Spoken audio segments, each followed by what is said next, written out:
Selamat siang, perkenalkan nama saya Bernadetta Manulang. Di sini saya akan menjelaskan perbedaan sistem pemilu dari negara federal dan negara kesatuan.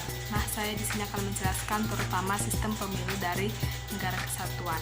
Pemilihan umum yang disingkat pemilu menjadi sangat dekat hubungan dengan masalah politik dan pergantian pemimpin. Dilansir dari situs resmi Komisi Pemilihan Umum, dalam sebuah negara demokrasi, pemilu merupakan salah satu pilar utama dari proses akumulasi kehendak masyarakat. Nah, pemilu adalah sarana pelaksanaan kedaulatan rakyat yang dilaksanakan secara langsung, umum, bebas, rahasia, jujur, dan adil dalam negara kesatuan Indonesia berdasarkan Pancasila, seperti negara Indonesia ialah negara kesatuan. Dengan kata lain, pemilu merupakan sarana bagi rakyat untuk menjalankan kedaulatan dan merupakan lembaga demokrasi. Secara teoritis, pemilihan umum dianggap merupakan tahap paling awal dari berbagai rangkaian kehidupan tata negara yang demokratis. Terdapat dua alasan mengapa pemilu menjadi variabel penting suatu negara. Pemilu merupakan suatu mekanisme transfer kekuasaan politik secara damai. Legitimasi kekuasaan secara atau partai politik tertentu tidak diperbolehkan dengan cara kekerasan. Demokrasi memberikan ruang kebebasan bagi individu. Nah, pemilihan umum sebenarnya memiliki 4 fungsi utama, yaitu memperbentuk legitimasi penguasa dan pemerintah, membentuk perwakilan politik rakyat, sirkulasi elit penguasa, dan pendidikan politik. Nah, tujuan pemilu bagi negara kesatuan itu untuk kedaulatan rakyat dan pemilu sebagai sarana partisipasi politik masyarakat.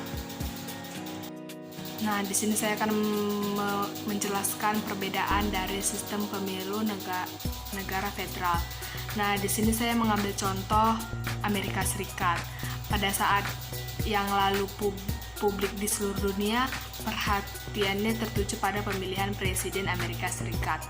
Semua negara di seluruh dunia memperhatikan dengan cermat, bahkan mengira-ngira siapa pemenangnya.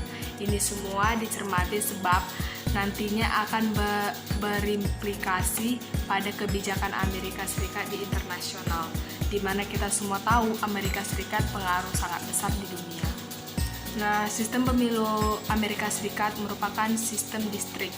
Sistem ini berdasarkan lokasi daerah pemilihan, bukan berdasarkan jumlah penduduk.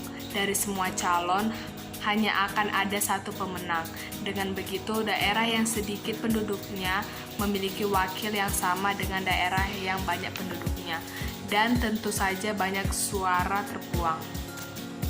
Sistem legislatif yang dianut adalah sistem 2 kamar atau bikameral, terdiri dari Dewan Perwakilan Rakyat dan Senat. Dewan Perwakilan terdiri dari 435 anggota, masing-masing mewakili sebuah distrik dan bertugas selama 2 tahun dan dapat dipilih kembali tanpa batas. Nah, untuk pemilihan presiden, Amerika Serikat terbagi menjadi 2 tahap, yaitu pemilihan pendahuluan. Pemilihan pendahuluan berlangsung dari bulan Januari sampai Juni di tahun berlangsungnya pemilu. Pemilihan presiden setelah resmi dinobatkan dalam Konvensi Nasional Partai, 2 calon presiden bersama calon wakil presiden mulai gencar melakukan kampanye di televisi, koran, dan media sosial untuk menarik minat pemilih. Pemilu AS diselenggarakan setiap 4 tahun sekali pada bulan November tahun genap. Pemilihan selalu jatuh pada hari Selasa. Warga AS memilih calon presiden secara bersamaan. Mereka juga akan memilih kepala daerah di berbagai tingkatan. Demikian